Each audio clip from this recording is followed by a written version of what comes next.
Hello and welcome to another edition of Santos on Sports, along with Chris Santos. I am Paul Santos. Welcome in. So much to talk about today, and we're going to try to get it all in with you, our listeners and our viewers at 774-218-3393. But first, let's thank our sponsors, Scotty's Pub, 202 Pleasant Street in Fall River, Citywide Glass with 3 locations in Dartmouth, Fall River, and Taunton, Lakeville Athletic Club out there in Lakeville, and attorney John B. Seed on 156 8th Street in New Bedford. You can catch up with John at johnseedlaw.com.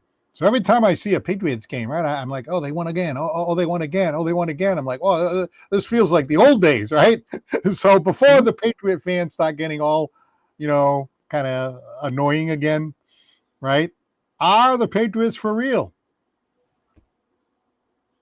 Is that a question that's ready for me? Or are you ready to answer yourself? You're coming to me. Are the Pats for real? Yes, and here's the reason why they are for real. All right. This is halfway through the season. They are at 7-2. And no offense, I like their schedule moving forward. You look at games in front of you. Yes, a tough road game this week at Tampa. But then they have the Jets, who have just cleaned house on trade deadline and trading a lot of people. Then they play the Bengals, the second worst defense in the NFL. Still don't have Joe Burrow, still struggling. Then they play the Giants, who again lost Scatterboo, lost Neighbors. They've lost 2 of their best players. That hurts them too. Come back. Okay, you play the Bills and the Ravens back to back. Those will be kind of tough, I'm sure. Finish up with the Jets and the Dolphins. Expect them to win that as well. So are they for real? They're for real to make the playoffs. Are they for real to go on from there, Paul? That one I question. I am not sure. I don't know. I don't think all the pieces of the puzzle are there for the New England Patriots. But they are there with this schedule that they have in front of them to definitely make the playoffs and at least trend in that direction to see what happens. I'm trying not to get too excited, but I'm watching these games, right? And of course, after they beat Buffalo, everybody was like, delirious. So then the question is, okay, was that kind of like a one-off? Maybe Buffalo overlooked them or something like that. And then maybe there'd be a letdown in the next game. Oh no, they won the next game and then they won the next game. Now this last game, they made some mistakes, but I'm looking at Drake May, right? And he did make some mistakes in this last game, and we can talk about that a little bit. But I'm watching him out there and I'm like, wow, this guy looks terrific to me. Understanding, of course, that it's a team game and, a lot of the defense is playing better and, a lot of the receivers have done well with Butte and, obviously Stephon Diggs and Pop Douglas and so on. Hunter Henry usually makes a clutch catch when you need it. But I'm looking at Drake May in the pocket. He drops back. He tends to duck out of the way. He feels the pressure, which, you can't really teach that. And then, of course, he runs the ball, which scares me because sometimes he hangs on to the ball a little too long. But he's doing so many things that I really like. And I'm thinking to myself, geez, I don't want to get too excited, but this guy looks fantastic to me. Well, I said to you, and if you recall, Paul, we talked about this during the prediction pot. When we said before the preseason, we came up with our picks, what we thought they were going to do in each game. I did say after the Bills game, I think there will be a nice trend there for New England to post some good victories. And so after that Bills, they played the Saints, they played the Titans, they played the Browns, and they played the Falcons. I said that those 4 games are good for the Patriots to make a stretch little run because right there is that part of the lineup in their schedule that made it a little bit easy. Under 500 teams that are not going in the up direction, they're more going in the down direction. The Falcons were probably the best one out of them with Bijan Robinson, but still suspect with Michael Penix. The Browns still got nothing going on. The Saints have nothing going on, and the Titans have nothing going on.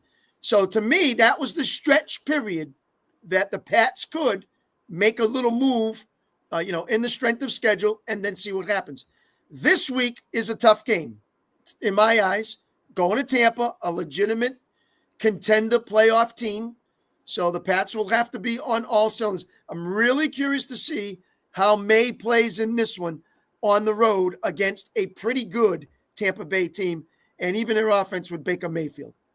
Hey, Mark Sylvia, I'm glad to see that you're typing in "we're back" Yep. because Chris Santos, right? After the Patriots beat Buffalo, he walks into school. Many people know that Chris is an educator, a teacher. Yep. He walks into school, and people are like, "Oh yeah, baby, it's Super Bowl time," and I'm like, "No, come on." Person I keep Somebody seeing. actually said that to you? I got we're back. And then the following week, when I went to the Browns game, after that game, I went with my daughter. We watched the game.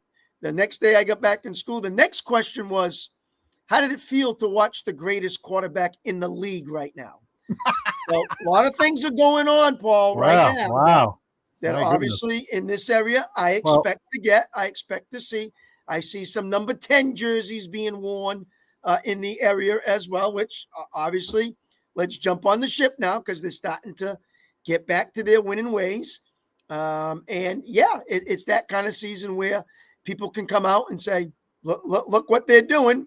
We have confidence in Vrabel and McDaniels, and we're going to make it to the playoffs. So that's where they're at. I did like that four-game schedule during that pot between the Bills and Tampa, and they did what I thought. I thought they would go 3-1. They ended up going 4-0. So that's good for them. Well, if anybody's got a Mac Jones Patriots jersey, you can just peel it off and put put Drake May right on there. You're guys put white tape over the back of it and put May on it. Exactly. Is what they've been doing, and saw that at a few jerseys at the Browns game. Yes. Hey, you got to save a few bucks. Those jerseys aren't cheap. You know what I'm saying? Absolutely. All right. Hey, Mark, if you have a chance, give us a call here at 774-218-3393, or anybody else who's listening today. It'd be a lot of fun to talk to our regular callers or any other person who would like to call in. But I know there's a lot going on with the Patriots in terms of the personnel with Josh McDaniel, with Mike Vrabel. But just focusing on the quarterback for just a moment, right? What do you see in Drake May? I mean, there are certain things about the kid. He's still young. He seems like a humble guy. I like the kid so far. But as far as him playing and so forth, I mean, there's a lot to like there, isn't there? Confident and poised. Two things I look for in a quarterback. He looks confident and then he's poised. And again, when I saw him against the Browns, like any quarterback, you got sacked 5 times, you get some pressure. Yeah, you're going to make some throws that go astray. He threw an interception, he threw a pick. But when he had the time, when he was set in the pocket, made the right read, made the right choice, found the right player, did what he was supposed to do, get the job done. I give him confidence. I give him credit. I give confidence to McDaniels, and I give credit to McDaniels because maybe he's boasted him in some way that we don't know of from the year before till now. And he's seeing what's ahead of him, and he's making the right decisions. If he has to run, Paul, he's taking off. I'm a slide guy. Make sure you're sliding and not diving so you're not getting knocked out of the game. He's got to be careful there. But right now, to me, poise and confident is the two things that I've seen. And I'm sitting up there on the third tier, first row, looking down, going, let's see if he sees the right guy. And he looked like he was right on it every time when that person was open, because you can see the play develop, and he was right on it. So even when Myles Garrett was coming after you, sacked them 5 times, they were taking it to him. He was right on target. So it was nice to see from him. Good kid. Looks like he's got a good head on his shoulders, and that's what the Patriots want. Well, I agree with Butch, competent and poised. And Nelson was on hold. So Nelson, as soon as we're done with this caller, call right back in. I tried to put you on hold. But anyway, we're going to start with Mark in Chicago. Hello. Gentlemen, how are you today? Hey, great to hear from you. Hey, Mark. Thank you. Great to join the show. I want to start by telling Chris. Yep. Chris has always been one of those guys. You New England fans are spoiled. Yep. You had 3 years in a row of losing. Yep. Well, Chris, we're back. Okay. Okay. I like the confidence. I hope you're going to be back for a long time because, right now it's going in your favor. Things are working well. I think it's a big test this week, Mark. I think you have to agree to that. Going down to Tampa and Baker at this, down there in Tampa should be a tough one.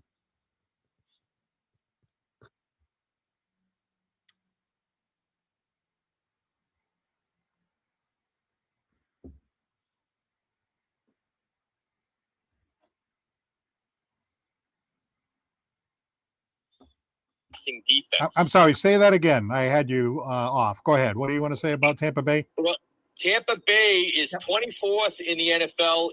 Can you not hear me? Yeah, I can hear you now. Go ahead. Chris can't hear me? Yes, he can. I got you now. You're all set. Well, Tampa Bay is 24th in the NFL in pass defense. Yep. So, it's not like they're a top 10 passing defense team. Mm-hmm. They're banged up on offense. Honestly, other than going on the road, I think it's a good spot to play Tampa Bay, to be honest with you. Okay. Well, the way the Patriots are playing, right? We're confident. We're clicking on all cylinders. Maybe this is the right time to play them. Yeah, listen, Paul, I'll tell you, I was never a big May guy in college. I didn't watch a lot of him.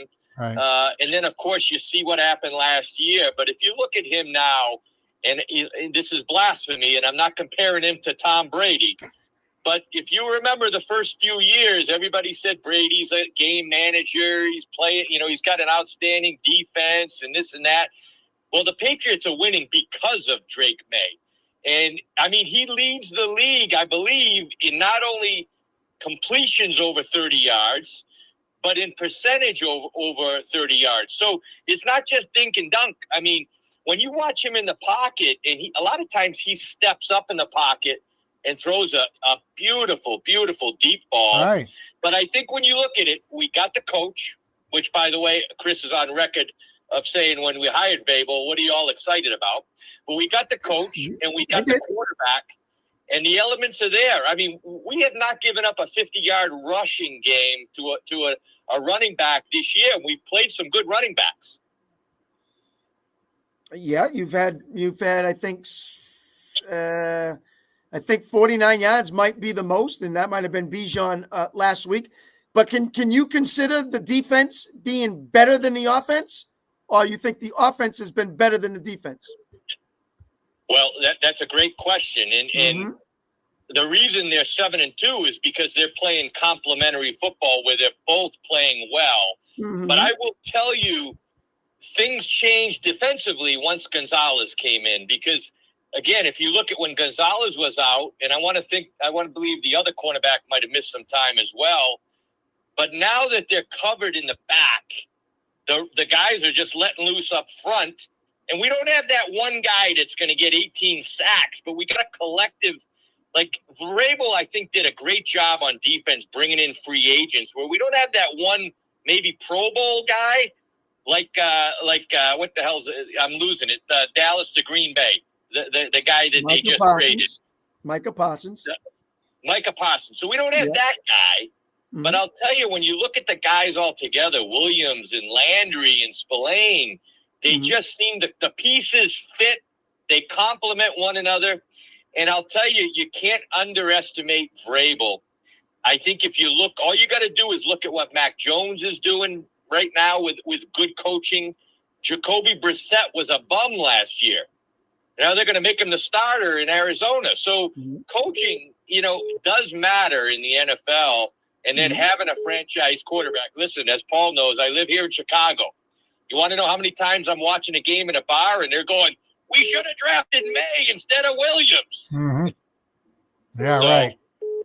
All right. Well, I'm going to go to the next call, but thank you so much for calling. And, hey, we're back, baby. Before you leave me off, because I know where you're going next. When this guy gets on the phone, hey, listen, you're hearing me right now. I don't want to hear shit about the Jets, and I don't want to hear shit about the Giants. The Patriots are back. Nelson from Fall River. All right. Thank you very much. All right. 774-218-3393. We had a couple of calls coming in, so try it again right now. The lines are open at 774-218-3393. Well, we have an excited Patriots fan there. But, when that person that you're at the game with or the people around you were saying, hey, take a look at the number one quarterback in the league, or when you got back to your office, right, and you got back to school, that was statistically accurate, what they were telling you, right? Right. So the next question is, what's the difference between Pop Douglas, Butte, I guess, you picked up Diggs. Okay, now why all of a sudden this offense and you're finding these receivers more than you have before? So, that's something that, again, the offensive line trying to get better, and teams are trying to get the schemes, throwing the ball downfield, using a lot of different guys, trying to establish the run game. It's a full system, Paul. You can't pinpoint it on one particular thing. Mark is correct. It's different guys in that defense, from the back to the linebackers to the defensive line. It's a lot of guys just working together. It's the same on the offense. You can't pinpoint one. You got to have the mesh and the gel all together. All right, let's go to Butch from Acushnet. Hello. What's up, gentlemen? Hey, how are you? Hey, Butch. Good. I'm pleased. I'm not, as excited as some of these Patriot fans that got them going to the Super Bowl, but I think that they reflect more of a professional run organization now, with some really competent people in key positions. 6 in a row is big. I wouldn't put him in the Hall of Fame yet, but it is big in the NFL, especially these days. Anybody can beat anyone on any given Sunday. But they seem to have, on all three phases, some competent coaching and players that can execute to get them, 6 in a row. I had them winning 8 games. They've already had 7. We'll see what happens.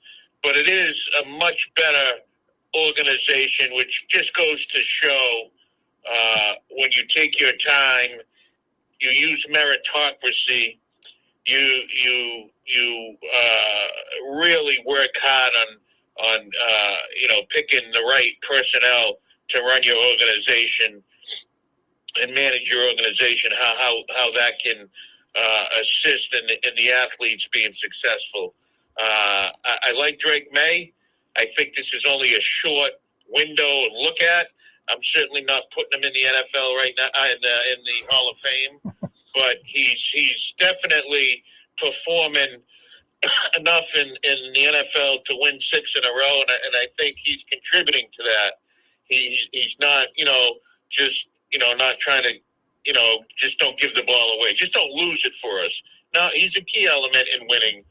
As well as the other 3 phases. So it's nice to watch. It's nice to have some success in New England after the last couple of years, reminding us of the late 70s, early 80s. But fans have, they're very happy. In fact, I think, they go overboard sometimes, but they're competing. They're in the playoff race, to my surprise. Well, I have to tell you, it is a surprise. It is a wonderful surprise that the Patriots are playing this well. I mean, 7-2, and now that they're on a little bit of a roll, and I would say that, certainly the way Drake May has matured just in the last year. I mean, I was hoping he'd be better, and he has been better, but wow, he's really improved a lot. So Butch, let me ask you this, Butch, and Paul, I'll ask you the same question. What has Vrabel done that Mayo couldn't do? You want to go first, Paul? Or I can go. No, go ahead, Butch. Go ahead, Butch. So the first thing is he brought in an offensive coordinator that is a professional, well-experienced winner that knows what it takes to be successful on that side of the ball. Okay. 2 is he himself is a person who has a lot of experience with the defense and selected some defensive coaches and has put his so did Mayo. He was a very successful football player, very successful defensive player. But Vrabel brought some experience to the table that Mayo didn't have. I think he brought a little bit more stricter discipline, and I use that word very lightly because I don't really think, those are all men over there. These aren't kids. And I really don't think there's a whole lot of, strict discipline. I'm not sure if players respond to that anymore quite as well. I don't think that Vrabel is Bill Belichick, but I think he does have standards, and if they're not being met, he would take some action. he's more of a, take action as opposed to a laissez-faire type leader, I guess I want to say. So that's what I think, Chris. I think, he brought in a couple different players, but I think management and organization is what he's brought to this team, so that he's put the players in positions where they can succeed with their athletic ability. Well, certainly he commands more respect, obviously, with his accomplishments, the way he carries himself, as you pointed out before. Gerard Mayo, I just think really was inexperienced, and he had been there in a minor role, and I don't think the players really, had the respect for him that they do for Vrabel. And then you look at Vrabel, right? He was over there in Tennessee without really the greatest rosters, and he was always competitive. He got in the playoffs a couple times, and without really a lot of great talent in the terms of, any Hall of Famers or anything like that. Like, he was kind of grinded out kind of a team, run the ball and grind it out and that kind of thing. So now he comes to the Patriots with, a lot in his back pocket, a lot of respect, a lot of success, a guy that's really going to, like you say, expect certain things from his players. Otherwise, he may take some action to make sure that there is some, response to the players if they're not doing what they're supposed to do. And then bringing in the coaches that he wants, picking the players that he wants, kind of having an idea, a vision for what the team is going to be. And I do have to say, I'm just going to throw this in. I mean, obviously the schedule is a little easier this year, so he's benefiting from the easier schedule. But hey, they knocked off Buffalo. That was, something that certainly I don't think we would have seen last year. So all of what you said and what I just added, I think, is the difference. So Paul, so Paul, so what you said and what Butch said, doesn't that sound a little familiar as someone that used to coach at New England? Sounds like a similar kind of guy, right, Paul? Well, but then again, Paul, you're the one that says he wasn't the greatest coach of all time. He's not that good. He's nothing without Tom Brady. But yet, all that you're saying sounds real familiar to me in the organization and what the Patriots are trying to do. And now that they're doing it, boy, how interesting, how familiar this really sounds. Well, I'm glad you brought that up, because go ahead, Paul. In our last call, the name Mac Jones came up, right? Yeah. So I'm watching Mac Jones like having all this success, and I'm like, well, who was the bozo that he played for before? What was the name? What was his name again? Basically the last guy ruined him, right? And now we got Jacoby Brissett. Now Jacoby Brissett obviously wasn't Belichick; he was Gerard Mayo. But the fact that Mac Jones is playing in San Francisco now, they got a good team surrounded by great talent, good coaching, and everything else. But why couldn't New England, with the so-called greatest coach of all time, done with Mac Jones what they're doing with Mac Jones out there in San Francisco? I think that really calls into question a little bit of Belichick, especially his last few years, don't you think? No, not at all. Because the same personnel in coaching and the same personnel at players was not even close to being there. So he was kind of buying out his time that had finished of all the players that he had, and those guys were already gone and going through. So it was like starting all over for them and trying to get better. So, it's easy to say and criticize him because he had a losing season. But if you don't consider him what he's done for your organization as the greatest, you're wrong in that one. Well, let me just say this, right? Because I think trying to determine who the greatest is in a sport that's a team sport and there are so many moving parts is really not. In other words, it's indeterminable because, if Belichick doesn't have Brady, how many does he win? If Brady ends up being drafted by a bum team, what happens with him, So it's nothing. I think this is what I think. I think Belichick is a great coach. And then the fact that he had Brady, got him to another level that, Joe Gibbs or somebody else. As much as Andy Reid's got Patrick Mahomes, it's the same thing. Well, that's right. Exactly right. We understand. So why isn't Andy Reid the greatest coach of all time? When Tom Landry had Roger Staubach, when Chuck Noll had Terry Bradshaw. Listen, that's how it goes. That's the flow of the game. Who's that coach that won with Tampa Bay when Brady was there? Yeah, Bruce Arians. I mean, does anybody put this guy in the conversation of the greatest coach of all time? Now, wait a minute. Now, suppose No. Bruce Arians has Brady for 20 years. No, exactly. Exactly. All of a sudden, now he's a great coach now. So he had the pieces of the puzzle, and he brought Brady in, and he led them to a championship. I think Josh McDaniels being there, I think the defensive side of the ball as well. Exactly what Bill had when Bill was there. Exactly. Yeah, exactly. Now, when Josh McDaniels left, and who they have? Who's the guy there that coached for the New York Giants? What a boob he was. He's at Ole Miss. That's why we gave him to Nelson. Joe Judge. Joe Judge. Exactly. We gave him to Nelson. He didn't. One weakness that Bill Belichick did have is, I think, his picker was broke. He didn't draft very well, and some of the coaches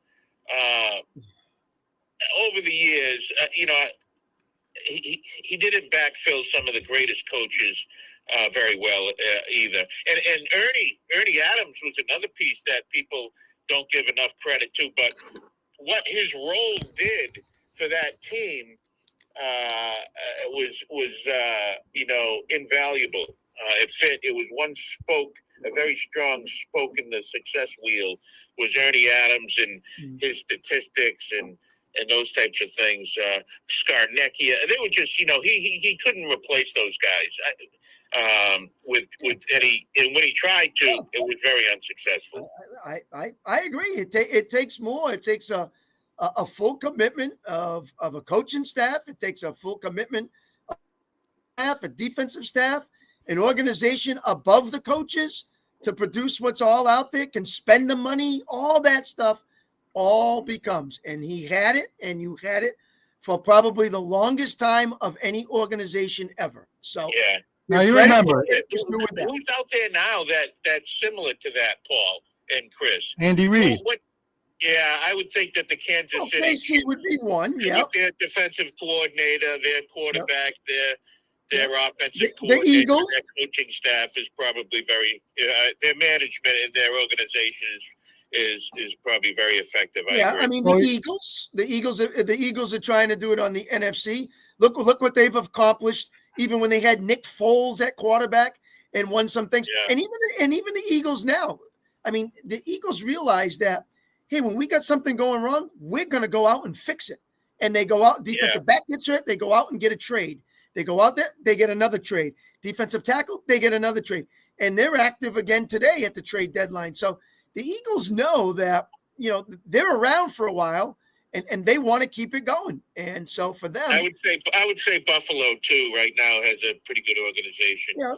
I mean, right. And they were pretty good when Jim Kelly was there. They just could never win the big one. When they had that big split, the Brady-Belichick split, I thought Belichick was going to continue to have success and Brady was going to struggle. And I was never more wrong about anything. Mm-hmm. So I just want to say I'm the kind of person I admit when I'm wrong, right? It was Brady the whole time. Now wait a minute. Cole Strange, right? This guy took Cole Strange in the first round, and the other coaches were laughing at him. They're going, I had him in the fourth round. What the hell is it? And then he got that guy, was it Henry? Tom Brady was like, I can't throw the ball to this bozo over here. What are you doing? What's the Henry? And by the way, you talk about Joe Judge and who's the other guy that was with him? The guy that went to Detroit, the other coach. Can't think of his name right now.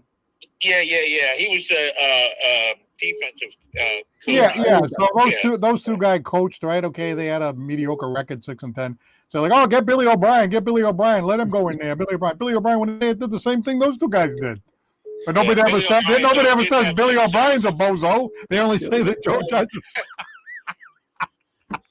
Listen, Billy O'Brien's not even in the NFL anymore. So that's what they thought of Billy O'Brien. No, but he's got a Super Bowl ring with the Patriots, so he's very successful. So does everybody does. Well, I guess, yeah. Hey, look at Josh McDaniels. Listen, Paul would be the water boy. If he could get a ring. Who are you shitting? Hey, by the way, Chris sent me a message and I never answered it. He said, "Hey, you see what happens when Tatum's not there? All the things that Tatum does and all that." No. I just want to repeat myself again. I think Tatum's a great player, but he's just missed the hero ball. and he doesn't come through in the clutch. Those two things. All the rest of it's fine. You seen anybody coming through the clutch this year? Well, you look at where's the championship. Where's Derek White been? I haven't even seen Derek White. He looks non-existent out there on the court. Yeah, right. Your boy's scoring, 30 points a game, 36. He gets maybe a rebound if he's lucky. Hey, if it wasn't for Jaylen Brown, and he still got stone hands. If it wasn't for Jaylen Brown, Tatum wouldn't have his championship ring. Jesus. I mean, MVP, not once, but twice. But twice. See what you're missing. Hey, Butch, man, I'm trying to get this show to the radio. Wouldn't that be great, huh? Yeah, it should be. You could do that. I'm trying to. I'm surprised it's not a slot for talk radio. For sports? Local. I mean, you could really do even high school. Never say never. Never say never. Yeah, that would be very fun. We'd have some. Hey, I got some topics in mind if we go that way. That's right. That's right. If we go radio and we go high school and a few other things, I'd have some good topics in mind. All right, Butch. Well, thank you very much for your usual great contribution to the show. All right, man. All right, I was going to say 508. No, it's 774-218-3393. Give us a call. I know a couple of callers are trying to call through. I apologize. I'm trying to put you on hold and then swap it off, and for some reason, I'm having some technical difficulty. So give us a call right now, 774-218-3393. Listen, if we're going on the radio, you can't be having these technical difficulties. Oh, no. Radio, you can up this show out here. Well, on the radio, depending on what I say, if I say something that rubs people the wrong way, I've had 5 callers light up the thing in 5 minutes. So I try that's a little difficult to navigate there. Yep. But anyway, 774-218-3393. So anyway, the Patriots are moving right along. Again, the Cowboys, I don't know, they had some trouble in that game last night. My goodness, it's just I hate to see them because I like to see the Cowboys in the mix. I think it's good for the NFL. My team, and I'll tell you straight out, they're behind the 8 ball as soon as the game starts. Their defense is awful. That's why trade deadline, they try to go get 2 guys to try to help out the defense anyways. At least they made a move. I thought for sure the defensive coordinator would be fired by now. I thought some other coach might be fired by now. Maybe some players bench, put somebody else in. Got to make change. Things are not going well. On the defensive side of the ball, they have to turn it around. So right now, it's not going in their direction. Maybe these 2 guys can generate a little bit of a little excitement on the run stop, and maybe get some pressure on the quarterback. So who knows? Other than that, we just get back to trying to get Dak to continue to keep scoring. But every time he wants to score, he's already down 14-0. So puts a lot of pressure on that offense and. You got to work together. All 3 units got to work together. All right, let's go to Eric. Hello. Hey guys, how's it going? Yeah, good. How are you? Thank you for calling. Good. Yeah, so this is Eric with the Sports Illustrated Network, and I have some thoughts on the Patriots. All right. So they've been doing really well with the schedule going forward. But I also noticed that they had 2 early games on. I believe it's against the Steelers and a divisional team, and it looks like they made some key errors during that game that I really felt like they should have won. Oh, yeah. So considering that and also looking ahead, we have the Broncos in first place, tied with the Colts. Yep. So just looking at the AFC picture, I'm wondering what you guys think is the main teams to be in the AFC? Well, I still think it's Kansas City. I still think it's Buffalo.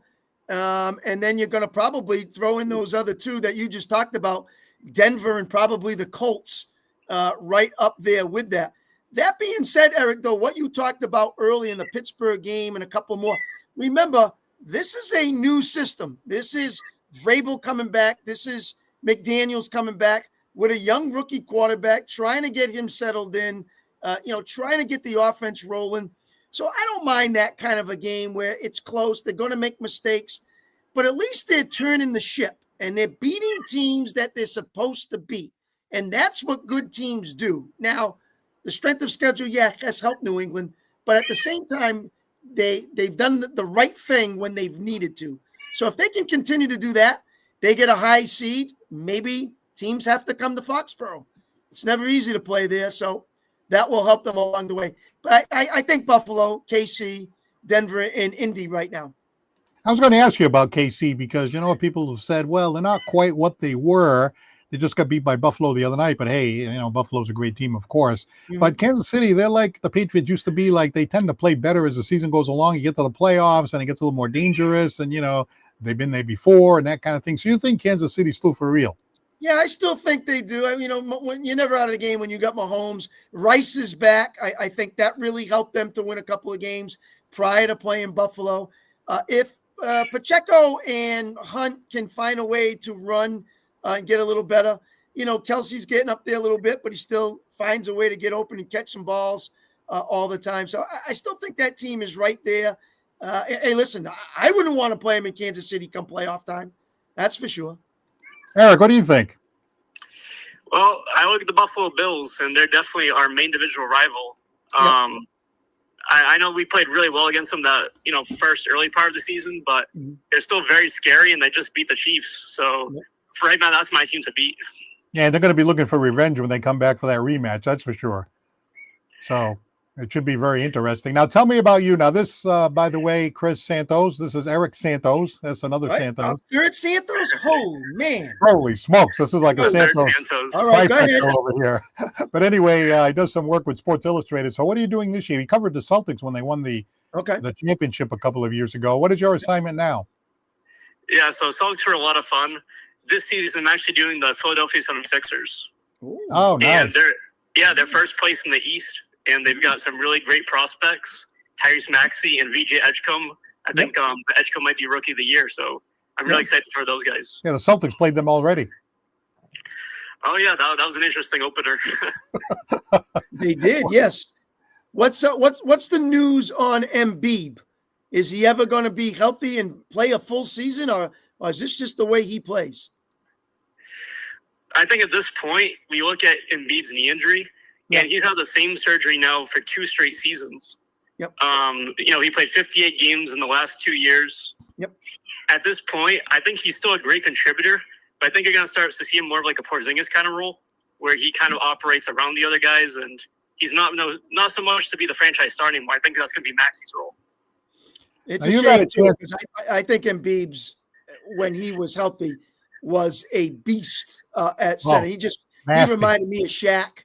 And he was just a terror in that paint. So that's tough for Philadelphia because I know they know what he had in that body besides that trouble with the knees. Unfortunately, hopefully he can, play a game, sit a game, play a game, sit a game, and just stay healthy and really be a contributor in that middle because I think they need a big man to take it the next level with those two guys that you talked about, Edgecombe and Maxey. Yeah, and I also want to mention, too, the Celtics. I know you guys talked about them a little bit earlier, but I was a bit disappointed with Brad Stevens. I thought they should have I know Tatum's out, of course, but I feel like Neemias Queta, Luka Garza, they're not really the best options for the center position.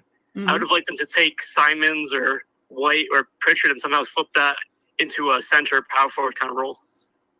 I can agree with that. They should make some changes there. I just think the loss of Porzingis for them, they don't have a man that can take that role.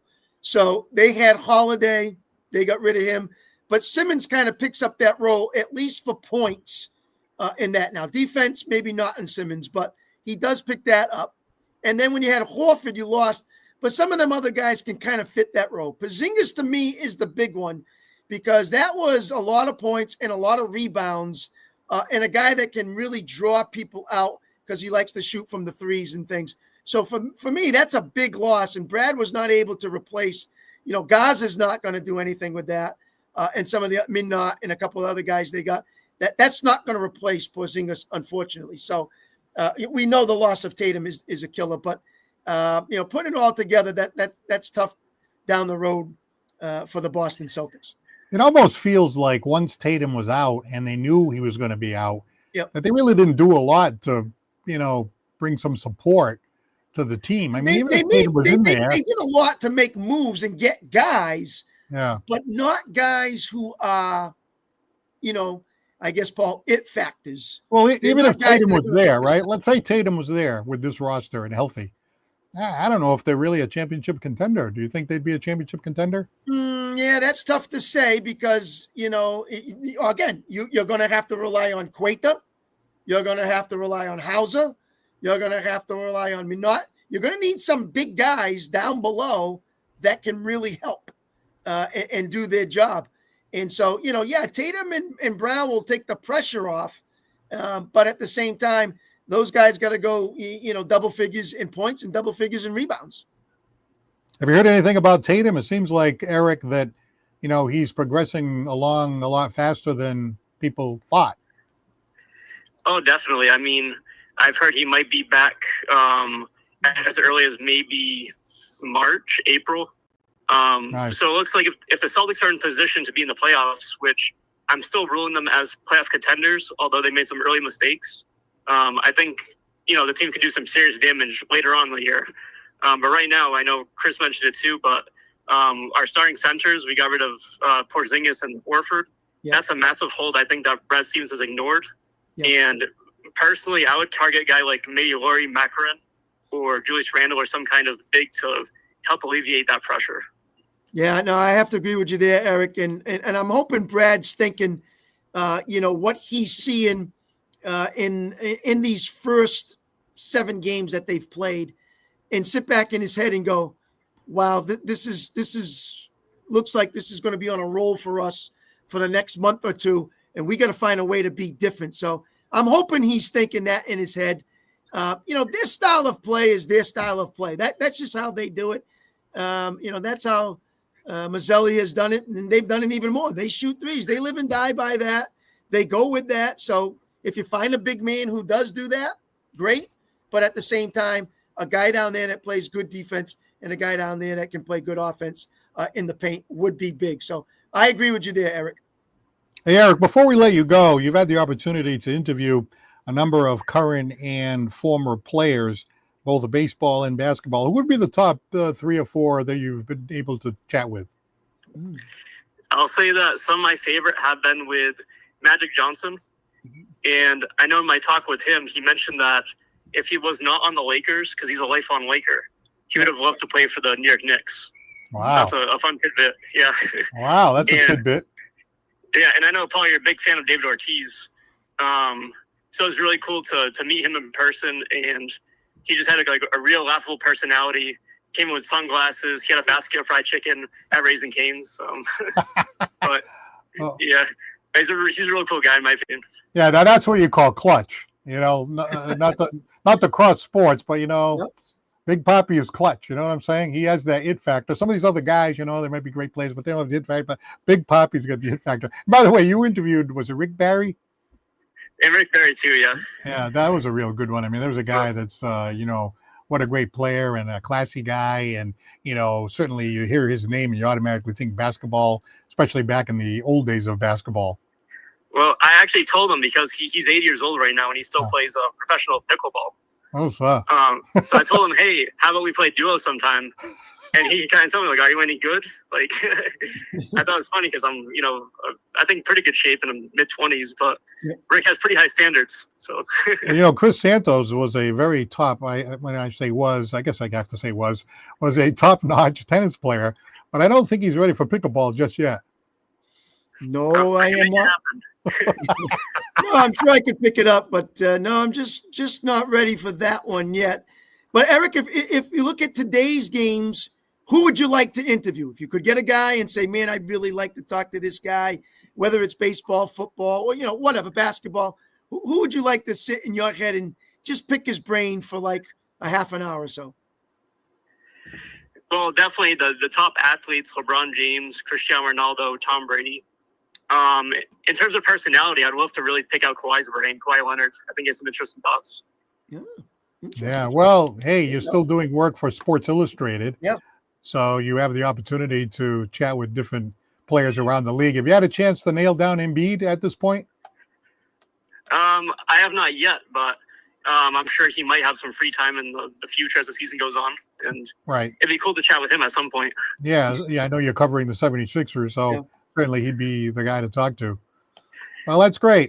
Hey, I'm really glad you called in. Eric's been on my TV show a couple of times. We're chatting with him here right now.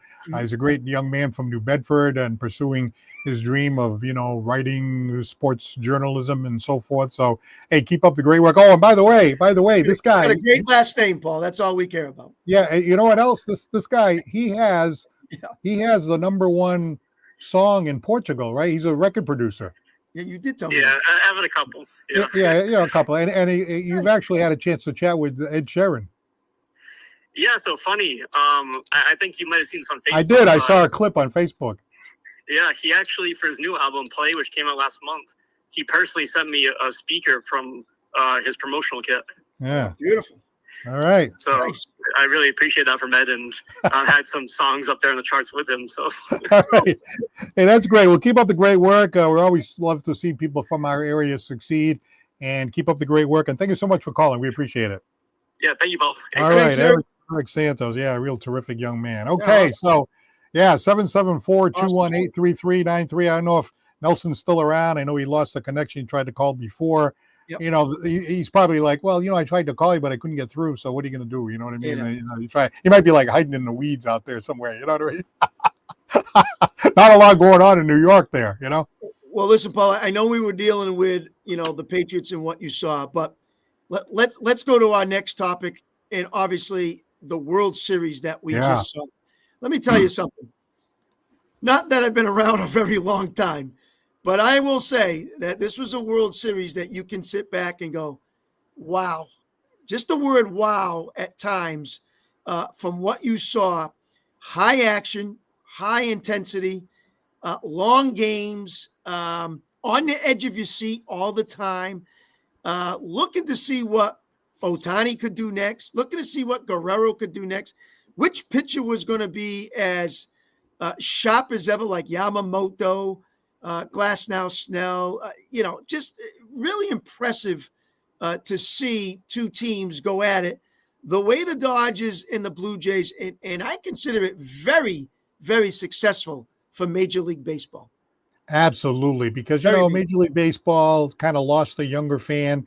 And one of the big things they did was put that pitch clock in there. That helped things along, move things along. The regular season games were much more enjoyable to watch. I found myself watching it much more often because the games were 2.5 hours, not, 3.5 hours. And then the playoffs, they go a little bit longer, but, still watchable. But I got to tell you, right, that 18-inning game, I know you have to get up a little bit earlier than I did. I actually had to get up the next morning, but not as early as you.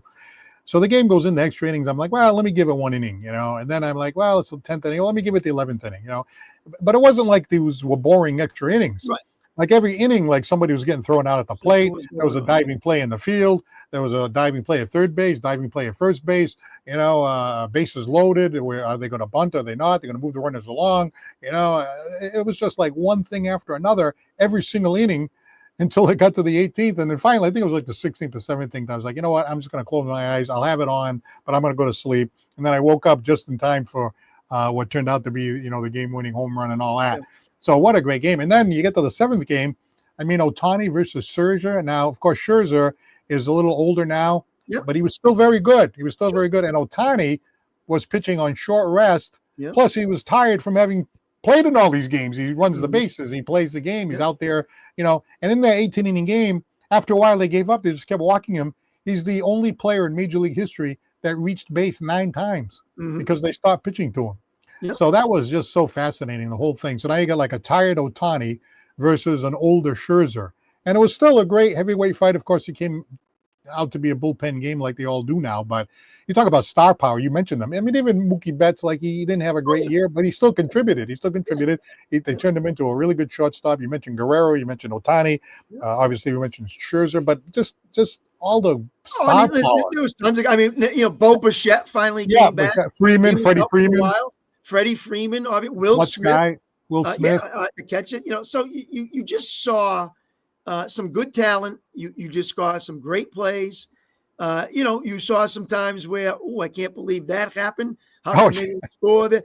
Just things that kind of got. How about that collision in left field? With Kiki. Kiki used to be with the Red Sox. Yeah. I don't think Kiki makes that play. I think Kiki was going to have a hard time making that play. Yeah.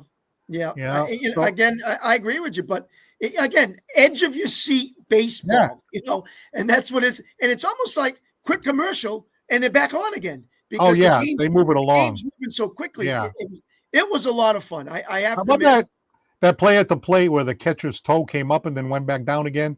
And I thought to myself, there's no way you can overturn this. You know what I mean? Even and it looked like the toe got back down in time anyway. But I'm thinking to myself, if you overturn this because his toe was a fraction of an inch up off the plate, and actually it would have been like, upon review, he's safe. You win the World Series. I think it would have been kind of like, I don't know, it would have been kind of awkward. Again, I don't want, and I know you don't want, I don't want technology to take over the game. Right, not to that point. But I want technology to run the game. Because I thought it was good with what we were talking about, that it's running the game, not taking over the game.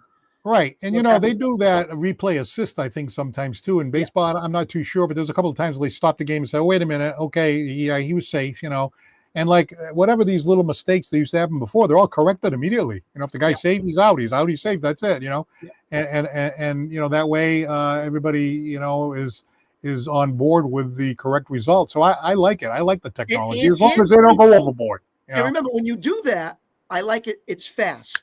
Right. I walks right over, puts it in. Yeah, okay. After further review, it's done. And it's gone, and you start up again. That has gotten better, and the timing's been better. And I like the way that's unfold. So, I still think you need the human factor in it. I hope it kind of stays in there somehow in the game, and it just doesn't take over where you throw a pitch and the computer says, yeah, that's a strike, and or something like that. I don't know how they're going to change things, but I still think there's got to be a human factor in there somewhere. So hopefully in the future we'll see how it goes.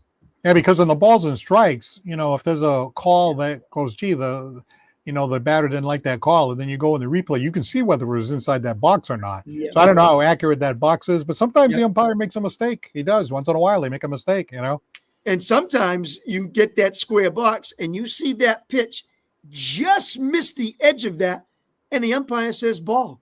And I'm going, how does he know that?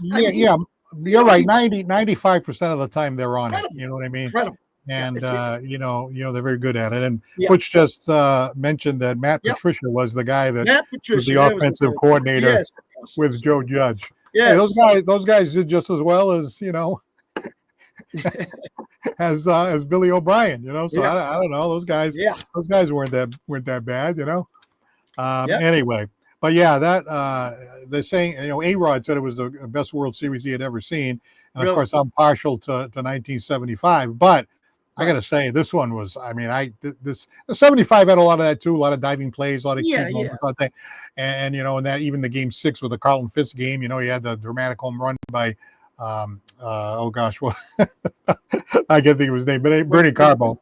And then you had the great catch by Dwight Evans and all kind of stuff. Yeah, and the double this play game here, I think this one had even more, And then how about the guy that hit the home run that hadn't hit? He did, not only didn't he wasn't a home run hitter, Rojas. He didn't have a hit at all for a month. It was Rojas, right? Yeah, I can't remember which one it was. Rojas. And as you know, both you and I have done commentating. I love doing play-by-play. Yeah. So I always notice who the play-by-play announcer is. So if this is a good play-by-play announcer, I notice it. But I thought it was a great call because the play-by-play announcer said something like, he was like, and that's a home run. No way. I mean, that told the story. This is the last guy that you would expect to hit a home run in that situation. It's like, no way this guy hits a home run, right? Yeah. So to me, the best is, you put the World Series on Fox and you're watching the game and you go, you got Joe Buck or whoever, and they're calling the game. Whoever's in there calling the game. Yeah. But what I like is when they go to like the local teams broadcasters. So if you get the Toronto broadcasters just in Toronto, and that thing goes out, that they lose their minds. Oh, yes, exactly. It's so different when it's the local compared to the national ones. And it's funny. So it's the same thing when you watch football and you see it on ESPN, but then they go to like the Cincinnati announcers and then they commentate on it compared to what they said. Oh, it's great. It's two different things, but it's a lot of fun. Yeah. Yeah. It looks like they had some kind of celebration at Dodger Stadium. They brought the trophy back there and all this kind of stuff. And I was telling you, we went out there we went out to L.A. In August, and I just wanted to see a game at Dodger Stadium. yes. I'd been there before taking the tour, but we got to see a game there, and it was so much fun, watching a game there. I mean, I hadn't been there. I love going to these different stadiums, so I got to make sure I try to check off some more boxes. I guess Mark from Chicago and most of the people that I've talked to say you got to go to Wrigley. Got to go to Wrigley. You were one of them, as a matter of fact. I've been there. Yes, been there. Got to go. Got to go to Wrigley. Yes. Waveland Avenue back there and everything else. Yep. So hey, it's always fun to see a game in another location. But what a star power lineup! Actually, Ohtani struck out 2 times the night I was there. Once again, I bring the jinx all the way across country. Well, I mean, the other thing, and you told me this was the presence of Ohtani when he comes out of the dugout and he gets in the box, the size of him, the stature. You can see that on TV, but it's not the same until you're like right there and go, oh yeah, this boy's big, and this guy runs like a gazelle, and oh yeah, this kid can pitch, and wow, what an arm, what a bat. I mean, he's a 5-tool player. I mean, he's just outstanding. So I don't know if Major League Baseball had a good year. Oh, absolutely. And I'm watching a game, right? So, Ohtani, of course, is a position player, and he's playing the game, and he's going to pitch the next day, right? Most of the time, the guys are all coddled, and he's going to have so much rest and all this stuff. This guy's playing the game like, okay. So they walk him, or he gets a hit. He's on first base, so he's taking a lead.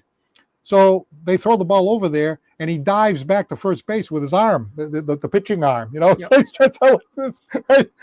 And then he goes to steal second base head first with the 2 hands like this to the second base. I'm thinking to myself, every time this guy puts his arm out, I'm not even the manager or anything. I'm thinking, oh Jesus, don't land on your arm. You know what I mean? And remember, he did not pitch for the Dodgers at the beginning of and midway through the season. Right, because Tommy John, right? Yeah, he came in later on. So let's not forget that. That's pretty impressive. Yeah. I mean, every time this guy dives or does something like that on the base path or something like that, I'm thinking they must be thinking like, I mean, it happens with Drake May now. Drake May, I think he's a little bit better now. I think they told him, hey, go down. But even in that last game, there's a couple of times he didn't go down too early. Yep. And all it takes, you see, Stroud and some of these other, quarterbacks around the league.